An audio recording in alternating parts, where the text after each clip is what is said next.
श्री स्वामी समर्थ. तर बघा, आपण जेव्हा स्वामींना प्रार्थना करतो ना, तेव्हा स्वामींना असं कधीच नाही म्हणायचं की स्वामी, मी तुमचा हात घट्ट धरला आहे, मला कधीच तुम्ही तुमच्यापासून लांब करू नका.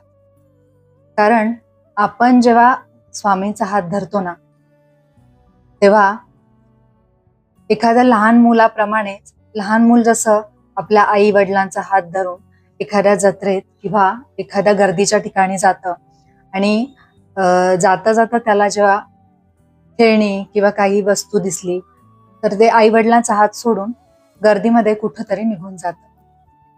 आणि अशा वेळी काय होतं, तर ते मूल रस्ता चुकतं किंवा त्याचा रस्ता भरकटतं, आई वडिलांपासून लांब जातं.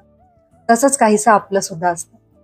आपण एक लहान मूल आहोत स्वामींचं, आणि जेव्हा आपण स्वामींचा हात धरतो ना, तेव्हा आपल्यालाही आयुष्याच्या रस्त्यावर चालताना बऱ्याच अशा काही गोष्टी आपल्या समोर येतात की ज्या आपल्याला स्वामींपासून लांब करण्याचा प्रयत्न करतात.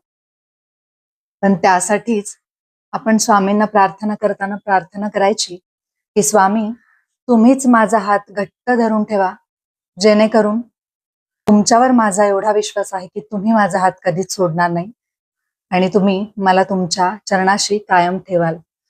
कारण जेव्हा आई वडील आपला हात धरतात ना, तेव्हा तो हात इतका घट्ट धरलेला असतो की आई वडिलांना माहिती असतं की आपल्या मुलाचा हात आपण सोडला तर मूल रस्ता चुकेल. त्यामुळे आई वडील आपला हात घट्ट धरून ठेवतात. त्याप्रमाणेच जेव्हा स्वामी आपला हात धरतात तेव्हा तो कायमस्वरूपी त्यांच्या सोबत राहतो. म्हणूनच प्रार्थना करताना नेहमी स्वामींना म्हणायचं की स्वामी, तुम्हीच माझा हात घट्ट धरून ठेवा, जेणेकरून मी कधीच माझा रस्ता भरकटणार नाही. श्री स्वामी समर्थ.